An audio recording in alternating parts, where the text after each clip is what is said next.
नमस्कार दोस्तों, स्वागत है आपका। दोस्तों, हम फाइनेंशियल मार्केट के बारे में विस्तारपूर्वक पढ़ने वाले हैं और फाइनेंशियल मार्केट के अंदर हम क्या-क्या पढ़ेंगे, उसके अंदर है money market, capital market, Indian capital market, security market, financial market. सबसे पहले हमें ये तो पता होना चाहिए कि फाइनेंशियल मार्केट क्या है। फाइनेंशियल मार्केट की बात करें तो फाइनेंशियल असेट्स के लिए जो क्रेताओं और विक्रेताओं, सेलर और बायर्स को एक साथ लेकर आता है ट्रेड के लिए, वो है फाइनेंशियल मार्केट। और फाइनेंशियल मार्केट्स में फाइनेंशियल असेट्स क्या होती है, जैसे कि स्टॉक हुआ, बॉन्ड्स हुए, कमोडिटीज हुई, डेरिवेटिव्स हुए और करेंसीज हुई।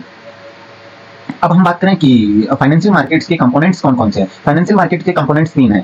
पहला है मनी मार्केट, दूसरा है कैपिटल मार्केट और तीसरा है फॉरेक्स मार्केट। फॉरेक्स मार्केट की बात हम लास्ट में करेंगे, उससे पहले हम सबसे पहले अभी मनी मार्केट की चर्चा कर लेते हैं। मनी मार्केट की बात करें तो मनी मार्केट हमेशा डील्स करता है एक तो बोरोवर शॉर्ट टर्म क्रेडिट के लिए, और शॉर्ट टर्म क्रेडिट की बात करें तो शॉर्ट टर्म क्रेडिट कितने समय का, वो भी 1 ईयर से कम का। शॉर्ट टर्म कितना, 1 ईयर से कम का।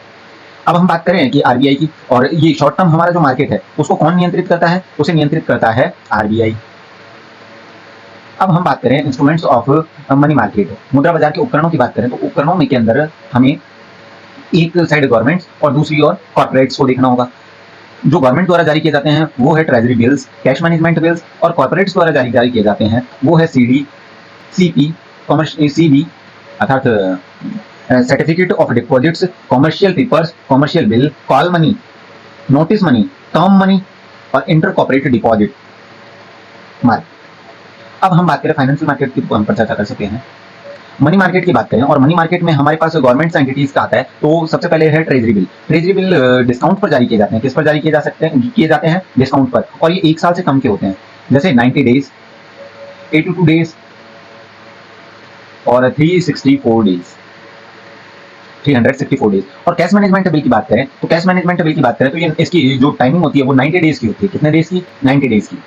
अब हमारे पास कुछ टर्म भी आ जाते हैं। रेपो मार्केट की बात करें तो आरबीआई जब मनी देता है बैंकों को देता है, जब रेपो मार्केट का मतलब जब आरबीआई मनी बैंकों को देता है या ट्रांसफर करता है, यूजुअली ओवरनाइटिंग होता है। ये रेपो मार्केट एक नाइट के लिए होता है और आरबीआई लेंड्स करता है। अब हम बात करें रिवर्स रेपो रेट, और रेपो मार्केट के बढ़ने का मतलब है कि बाजार में तरलता बहुत कम हो चुकी है। और अगर रेपो मार्केट के अंदर लगातार मांग जनरेट होने का मतलब क्या है? रेपो मार्केट की बात करें तो आरबीआई द्वारा बैंकों को उधार देना, ठीक है, आरबीआई द्वारा बैंकों को उधार देना, और ये शॉर्ट टर्म के लिए होता है, यूजुअली एक नाइट के लिए, ओवरनाइट के लिए। और रेपो मार्केट की बात करें तो रेपो मार्केट ही है जो हमारे अर्थव्यवस्था में तरलता को बढ़ा देता है। रिवर्स रेपो रेट की बात करें तो रिवर्स रेपो रेट की बात करें तो आरबीआई बैंकों से बोरो करता है, ठीक है, और इससे बाजार के अंदर तरलता कम हो जाती है। वे एंड मीन्स एडवांसेस ऑर्थोपाई agreement, WMA, borrowing by the government.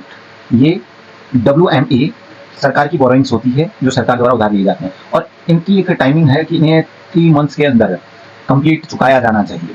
LIBOR की बात करें तो लाइबोर की बात करें तो London inter bank offer rate, London ये अल्पकालिक डेब्ट के लिए अर्थात अल्पकालिक ऋणों के लिए वैश्विक बेंचमार्क है। लाइबोर की बात करें तो अल्पकालिक ऋणों के लिए वैश्विक बेंचमार्क इंटरेस्ट रेट है, और ये इसकी फुल फॉर्म है London inter bank offered rate. MIBOR जैसे भारत के लिए ओवरनाइटिंग जैसे लंदन के अंदर है बेंचमार्क, वैश्विक बेंचमार्क ब्याज दर, उसी प्रकार भारत के अंदर भी बेंचमार्क रेट माइबोर के नाम से जानी जाती है। अब हम बात करते हैं कॉर्पोरेट्स द्वारा जारी। कॉर्पोरेट्स की बात करें तो कॉर्पोरेट सबसे पहले सीडी जारी करते हैं। सीडी सबसे महत्वपूर्ण है। Certificates of deposits time deposit के समान होते हैं, और ये भी सीडी टाइम डिपॉजिट्स के समान होते हैं और वाणिज्य बैंकों द्वारा जारी किए जाते हैं। लेकिन एक सबसे महत्वपूर्ण बात है कि ये आरआरबी लोकल एरिया बैंक द्वारा जारी नहीं किया जा सकता।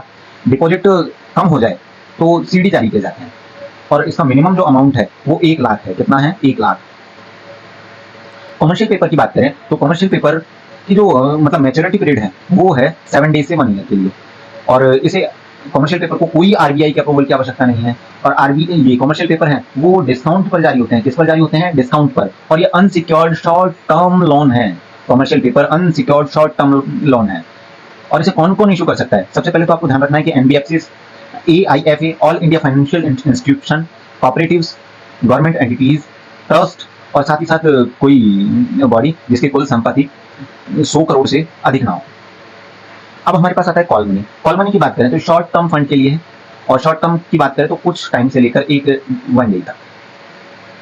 नोटिस मनी की बात करें तो नोटिस मनी 2 डेज से 40 डेज के बीच होती है। इसकी जो मैच्योरिटी पीरियड है वो 2 डेज से या मैक्सिमम 40 डेज।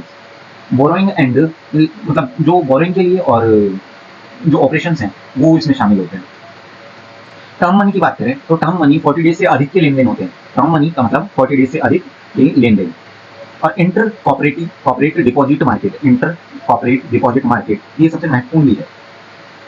जब एक कंपनी दूसरी कंपनी से खुद ही ऋण आदान प्रदान करती है तो या एक निगम से दूसरे निगम में ऋण दे दिया जाता है तो इसे कहते हैं हम क्या, इंटर कॉपरेट डिपॉजिट मार्केट है। ध्यान रखना ये बिल्कुल सुरक्षित नहीं होता है। Term associated with money market.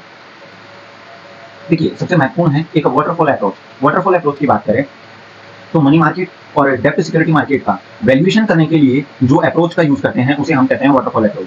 Money market and mutual fund markets क्या होते हैं, MMF, money market mutual funds. देखिए शॉर्ट टर्म लिक्विडिटी इन्वेस्टमेंट्स हैं, mutual funds short term liquidity investments हैं जो हाई क्वालिटी मनी मार्केट जो हाई क्वालिटी मनी मार्केट में निवेश करते हैं, इंस्ट्रूमेंट्स में निवेश करते हैं। और इसके अंदर जो शामिल होता है high quality money market instruments के अंदर तो टी-बिल्स के अंदर, रेपोस के अंदर और कमर्शियल पेपर्स के अंदर और सीडी के अंदर शामिल किए जाते हैं। Negotiated dealing system, order management, negotiated dealing system, order matching. इसके अंदर क्या होता है कि आरबीआई गवर्नमेंट सिक्योरिटीज के लिए जो टेंडर ट्रेडिंग करती है, ट्रेडिंग का प्लेटफॉर्म का ये नाम है, ठीक है।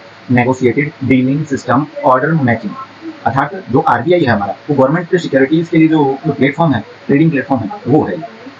Commercial deposit service, central deposit service limited, ये बीएसई द्वारा और कुछ बैंकों जैसे एसबीआई हुआ, बीओबी हुआ, एचडीएफसी हुआ, उसको साथ साथ एक कोऑर्डिनेशन के रूप में बनाया गया है।